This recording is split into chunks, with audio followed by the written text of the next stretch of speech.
कहानी एक टोकरी भर मिट्टी। किसी श्रीमान जमींदार के महल के पास एक गरीब अनाथ विधवा की झोपड़ी थी। जमींदार साहब को अपने महल का हाथा उसे झोपड़ी तक बढ़ाने की इच्छा हुई। विधवा से बहुतेरा कहा कि अपनी झोपड़ी हटा ले, पर वह तो कई जमाने से वहीं बसी थी। उसका प्रिय पति और इकलौता पुत्र भी उसी झोपड़ी में मर गया था। पतोहू भी एक 5 बरस की कन्या को छोड़कर चल बसी थी।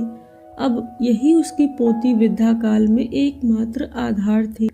जब उसको अपनी पूर्व स्थिति की याद आ जाती तो दुख के कारण फूट फूट कर रोने लगती थी, और जब अपने श्रीमान पड़ोसी की इच्छा का हाल सुना तब से वह मृतप्राय हो गई थी। झोपड़ी में उसका मन लग गया था कि बिना मरे वहां से वह निकलना नहीं चाहती थी।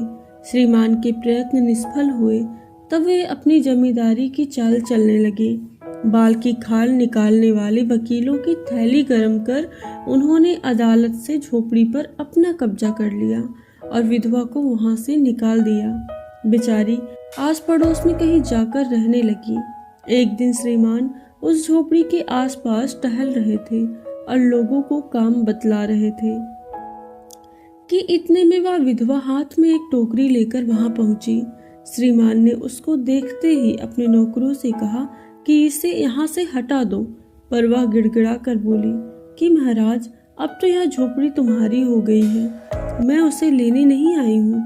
महाराज क्षमा करे तो एक विनती है। जमींदार साहब के सिर हिलाने पर उसने कहा कि जब से यह झोपड़ी छूटी है तब से मेरी पोती ने खाना पीना छोड़ दिया है। मैंने बहुत कुछ समझाया पर वह एक नहीं मानती। यही कहती है कि अपने घर चलो, वहीं रोटियां खाऊंगी। अब मैंने यही सोचा कि इस झोपड़ी में से एक टोकरी भर मिट्टी लेकर उसी का चूल्हा बनाकर रोटी पकाऊंगी। इससे भरोसा है कि वह रोटी खाने लगेगी।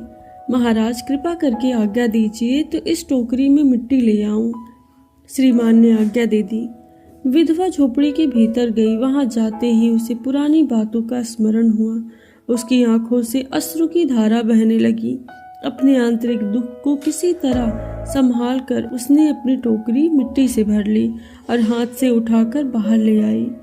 फिर हाथ जोड़कर श्रीमान जी से प्रार्थना करने लगी कि महाराज कृपा करके इस टोकरी को जरा हाथ लगाइए, जिससे कि मैं उसे अपने सर पर धर लूं। जमींदार साहब पहले तो बहुत नाराज हुए, पर जब वह बार बार हाथ जोड़कर कहने लगी और पैरों पर गिरने लगी तो उनके मन में कुछ दया आ गई। किसी नौकर से ना कहकर आप ही स्वयं टोकरी उठाने के लिए आगे बढ़े। जो ही टोकरी को हाथ लगाया, ऊपर उठाने लगे, त्यों ही देखा यह काम उसकी शक्ति के बाहर है। फिर तो उन्होंने अपनी सब ताकत लगाकर टोकरी को उठाना चाहा, पर जिस स्थान पर टोकरी रखी थी वहां से एक हाथ भर भी ऊंची ना हुई।